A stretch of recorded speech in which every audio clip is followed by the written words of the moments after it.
Shalom pemirsa, berjumpa lagi bersama saya dalam pembahasan amanat kepada orang muda yang dituliskan oleh Nyonya Ellen G. White. Kalau pemirsa mempunyai buku seperti ini, kita boleh buka bersama-sama di pasalnya yang ke-39 yang berjudul Kesungguhan dalam Maksud. Pada waktu 44 orang muda bangsa Ibrani sedang mendapat pendidikan dalam istana Raja Babel, ini Daniel dan teman-temannya. Mereka tidak merasa bahwa berkat Tuhan itu merupakan satu pengganti bagi usaha susah payah yang dituntut dari mereka. Mereka rajin belajar karena dilihatnya bahwa oleh karunia Tuhan. Nasib mereka itu tergantung atas kemauan dan tindakan mereka sendiri. Mereka harus menggerakkan segala kecakapannya ke dalam pekerjaan itu, dan dengan menggerakkan segala kuasanya dengan membanting tulang mereka itu, harus menggunakan sebaik-baiknya segala kesempatan mereka untuk belajar dan bekerja sama dengan Tuhan. Sementara orang-orang muda tersebut bekerja bagi keselamatannya sendiri, Tuhan bekerja dalam mereka itu baik dalam niat, baik menyampaikan dia sekedar kehendaknya. Disinilah ditunjukkan syarat-syarat buat kemajuan. Untuk membuat karunia Tuhan jadi milik kita, kita mesti melakukan bagian kita. Tuhan tidak anjurkan hendak melakukan bagi kita baik maksud ataupun perbuatan itu. Karunia Tuhan itu diberikan supaya bekerja dalam kita, dalam diri kita, baik melakukannya tetapi tidak pernah menjadi pengganti bagi daya upaya kita. Jiwa kita harus dibangkitkan supaya bekerja bersama-sama. Roh Suci bekerja dalam kita supaya kita dapat mengerjakan keselamatan kita sendiri. Inilah pelajaran yang tepat yang Roh Suci usahakan untuk mengajar kita, karena Tuhan juga ada mengerjakan dalam kamu baik niat, baik menyampaikan sekedar kehendaknya. Tuhan akan bekerja bersama-sama dengan segala orang yang berusaha dengan tekun jadi setia dalam pekerjaannya, sebagaimana ia bekerja bersama-sama dengan Daniel dan kawannya yang 3. Ketajaman otak dan ketinggian tabiat rohani bukanlah hasil yang mendadak. Tuhan memberikan kesempatan-kesempatan, kemajuan tergantung atas caranya segala kesempatan itu digunakan. Jalan-jalan yang dibukakan oleh Tuhan mesti dilihat dengan segera dan dikerjakan dengan kegembiraan. Banyak orang yang sebetulnya dapat menjadi orang-orang yang perkasa kalau kiranya seperti Nabi Daniel.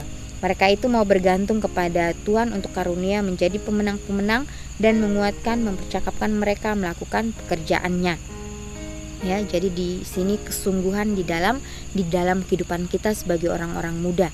Kita sudah mempunyai suatu cerita Alkitab yang sangat bagus mengenai Daniel, Sadrak, Mesak dan Abednego, di mana mereka adalah orang-orang muda yang selalu setia di dalam pekerjaan mereka, selalu setia dengan ajaran-ajaran yang sudah diberikan kepada mereka, baik itu melalui orang-orang tua mereka, melalui Tuhan sendiri. Mereka setia, dan dengan adanya kesetiaan itu maka mereka dipakai Tuhan untuk menjadi tentara-tentaranya, menjadi serdadu-serdadunya pada saat mereka ditangkap di Babel.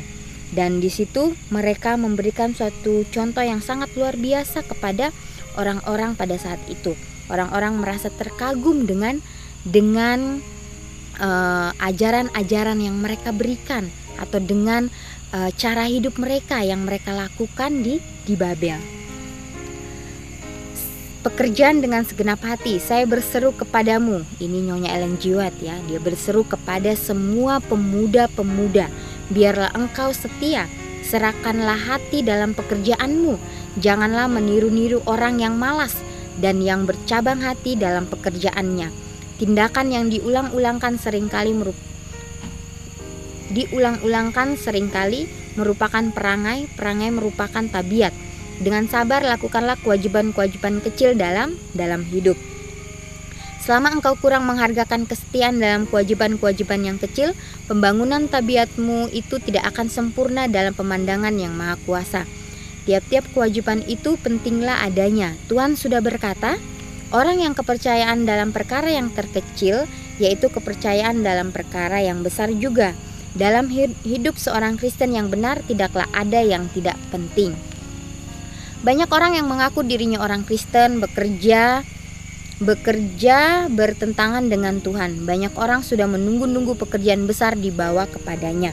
Tiap-tiap hari mereka itu kehilangan segala kesempatan yang baik untuk menunjukkan kesetiaannya kepada Tuhan. Tiap hari mereka itu lalai melakukannya dengan sepenuh hati, kewajiban-kewajiban kecil dalam hidupnya yang dipandang oleh mereka itu sebagai hal yang tidak penting. Sementara menunggu-nunggu pekerjaan besar di mana mereka dapat menggunakan talenta-talenta besar yang disangka ada pada mereka itu, dan demikian kerinduan hati yang diidam-idamkannya itu dipenuhkan sampailah mereka itu kepada ajalnya. Hai sahabatku, orang-orang muda yang kekasih, lakukanlah pekerjaan yang terdekat kepadamu. Serahkanlah perhatianmu kepada cabang pekerjaan yang dapat engkau lakukan. Serahkanlah segenap pikiran dan hati pada pekerjaan tersebut. Paksakanlah segala pikiranmu supaya bertindak dengan akal budi atas segala perkara yang engkau dapat lakukan di rumah. Dengan demikian engkau akan mempersiapkan diri sendiri dengan kegunaan yang lebih besar. Ingatlah bahwa ada tertulis tentang Raja Hizkia dalam segala pekerjaan yang diangkat baginda. Berlakulah baginda dengan segenap hatinya dan sampaikannya dengan selamat. Jadi pekerjaan dengan segenap hati. Bila mana kita melakukan pekerjaan yang kecil, baik itu pekerjaan di rumah kita, lakukanlah itu dengan segenap hati kita, karena Tuhan akan memandang itu. Pekerjaan-pekerjaan yang kecil yang mungkin kita lalaikan di dalam kehidupan kita, yang mungkin kita tidak memperhatikannya. Ya, jangan sampai kita melangkai pekerjaan-pekerjaan yang kecil itu. Kita hanya mau pekerjaan-pekerjaan yang besar, padahal kita belum melakukan itu. Karena dari pekerjaan kecil itu maka Tuhan akan membawa kita ke tanggung jawab yang lebih besar bagi kehidupan kita. Janganlah kita bermalas-malasan, janganlah kita menunggu-nunggu. Pekerjaan sudah ada di depan mata kita, tetapi kita apa? Masih menunggu. Mana ini pekerjaan tidak datang-datang, padahal pekerjaan itu sudah di depan mata kita. Untuk itu kita minta kepada Tuhan hikmat, minta kepada Tuhan pengetahuan, sehingga pekerjaan yang kecil itu kita boleh melihatnya dan kita boleh lakukan itu dengan setia dan penuh tanggung jawab. Faedahnya pemusatan pikiran. Kesanggupan menetapkan pikiran atas pekerjaan yang sedang dilakukan adalah satu berkat yang besar. Orang-orang muda yang takut akan Tuhan harus berusaha supaya melakukan kewajibannya dengan perhatian yang dalam, memeliharakan segala pikiran dalam saluran yang benar, dan melakukan kewajiban-kewajiban itu dengan sebisa-bisanya.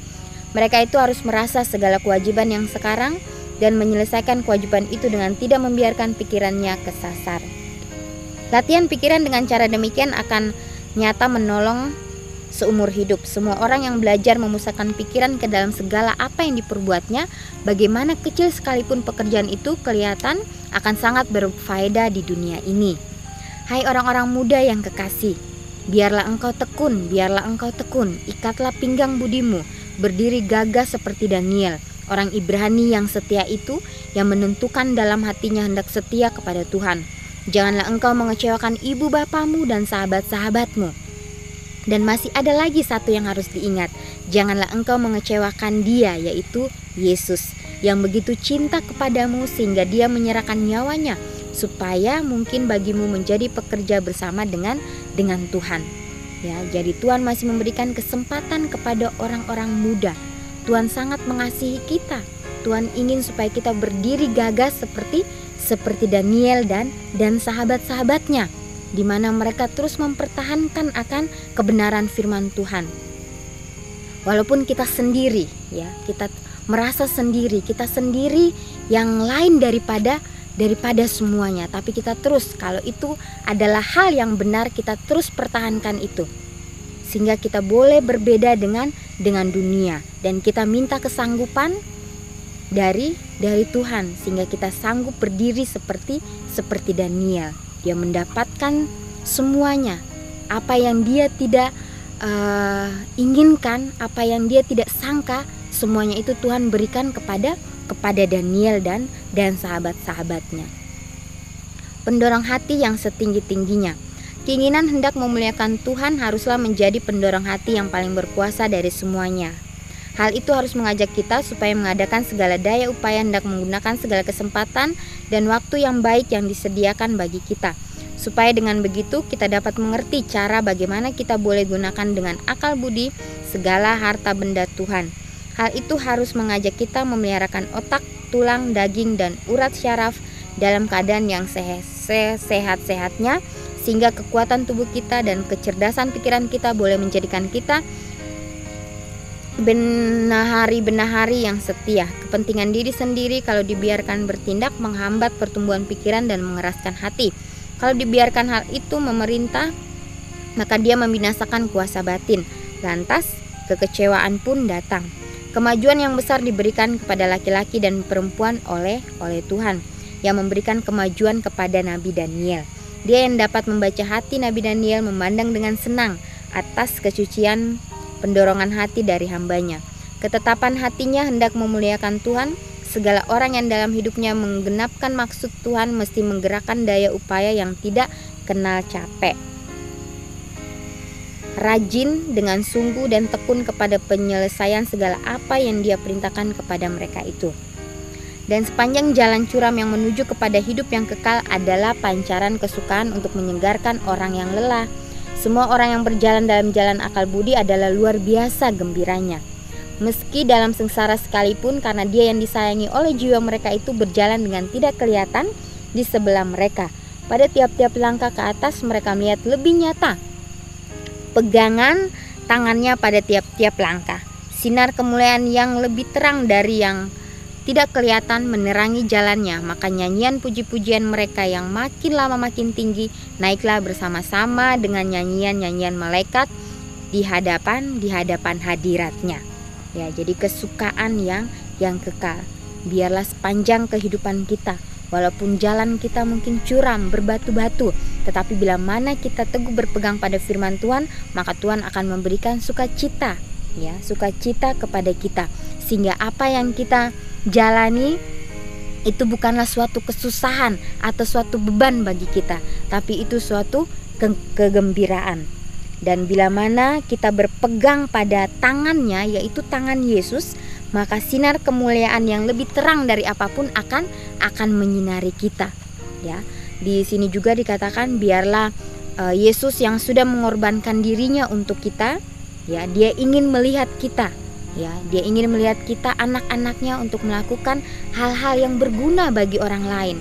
Jangan sampai kita mengecewakan sahabat-sahabat kita, mengecewakan orang tua kita, terlebih mengecewakan Tuhan. Tetapi biarlah kita boleh menjadi terang, ya, menjadi berkat dimanapun kita berada. Ya, dengan apapun itu kita lakukan dengan hal-hal yang paling kecil yang sudah Tuhan titipkan kepada kita. Biarlah talenta-talenta yang Tuhan sudah titipkan kepada kita, kita gunakan itu sebaik-baiknya, sehingga itu dapat memuliakan nama Tuhan. Inilah pembahasan amanat kepada orang muda. Kiranya ini boleh menjadi berkat bagi kita semua. Tuhan memberkati.